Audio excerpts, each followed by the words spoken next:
Timbog sa bisa ng warrant of arrest ang rank 3 most wanted person sa Pasay City matapos itong mahuli ng mga otoridad sa probinsya ng Laguna.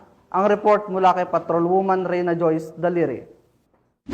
Sa bahay na ito sa bahagi ng Barangay Calamba, Laguna, tuluyan ng natimbog ng kapulisan ng nakatalang top 3 most wanted person station level ng Pasay PNP nitong buwan ng Nobyembre taong kasalukuyan. Ang naarestong akusado na si alias Rodrigo, 35 anyos, isang driver at residente ng Pasay City ay nasangkot sa kasong acts of lasciviousness in relation to RA 7610 o Child Abuse Law na may 3 bilang. Ang warrant and subpoena section ng Pasay PNP ang naghain sa kanya ng warrant of arrest na inisyu ng RTC Branch 109 noong September 26, 2024. Nabanggit din ng korte na may kaukulang piyansa ito na 540,000 pesos para sa kanyang pansamantalang kalayaan. Matapos mabasahan ng kanyang mga karapatan sa batas ay matiwasay naman itong sumama sa mga pulis upang pansamantalang ikulong sa custodial facility ng Pasay City Police Station. Mula dito sa Southern Police District, ako ang inyong PNN correspondent, Patrolwoman Reyna Joyce M. Dalire, alagad ng batas sa kataguyod ng Balitang Pulis.